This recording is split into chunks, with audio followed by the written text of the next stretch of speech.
Ние сигурно не, исто како што ние не ги пуштивме информациите за некакви неформални коалиции, исто како што ние не се обидуваме со, нити пак можеме да се обидуваме бидејќи сме опозиција, тоа е само во делокругот на актуелната власт. Постојано се отвараат некои прашања како дел и оние што вие пред малку ги споменавте, или со демаркацијата на границата, или со посета на председателот на Косово, Македонија и така натаму.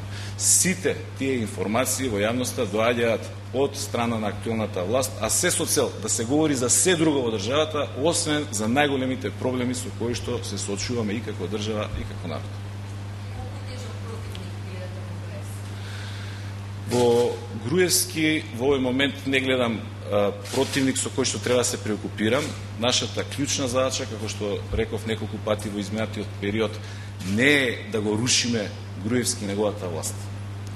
Нашата клучна задача е да создадеме нов тим со кредибилитет и авторитет, нова програма, врз основа на таа програма и со тие луѓе да ја придобиеме поддршката мнозинска на граѓаните во Република Македонија, а кога тоа ќе се случи, ќе дојдат и избори, ќе дојде и победа на тие избори. Со други зборови, наша задача е не да чекаме да падне власта заради револтот на граѓаните од начинот на незиното владење, туку заради тоа што виделе реална алтернатива која што им нуди гаранција за подобар живот и развој на Република Македонија.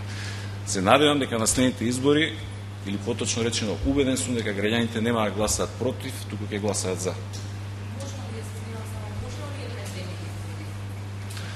Ке повторам уште еднаш, ние во овој момент или во овој период апсолутно не сме преокупирани со тоа прашање. Нас предвремени избори во ситуација кога што ние се уште не сме излегле со програмата и врз основа на нашите програмски определби не сме ја добиле поддршката од граѓаните, не ни требаат и за такви избори не сме заинтересирани.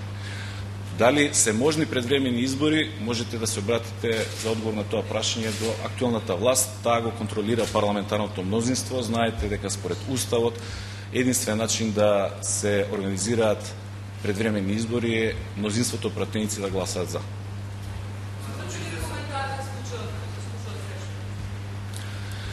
Имам ја генерален коментар за политиката на владата, воопшто и кон странските инвеститори и кон домашните компании. Значи, владата која што себе се рекламираше во минато време, на почетокот од својот мандат како најреформска и економски ориентирана влада, владата која што за себе говореше дека ќе успее да ги пробуди сите домашни потенцијали за инвестирање и за привлекување на странски капитал, води една политика со која што веќе присутните странски инвеститори ќе ги избрка од државата, а веќе постојните и успешни компании во Македонија ќе ги упропасти. Значи, сосема спротивно на она што цело време се декларираше и за каква што се представуваше.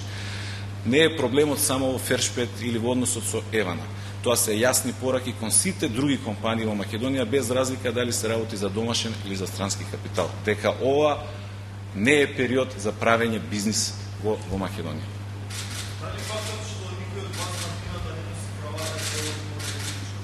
Не, тоа е дел од огромната температура во оваа сала и нефункционирање на клима уредот. Бидете убедени во некоја друга прилика ќе не видите и со кравати.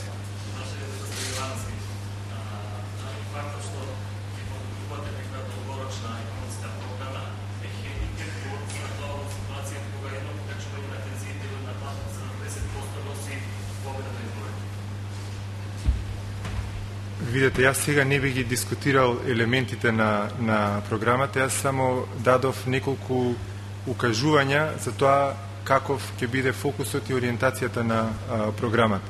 Значи, не е работата да имаме нешто што ќе биде добро година, 2 или 3, а после ќе не врати 5 години назад.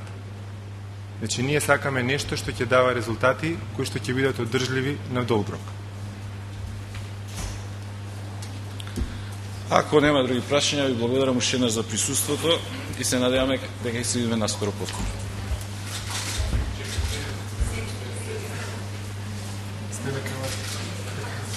Ајде.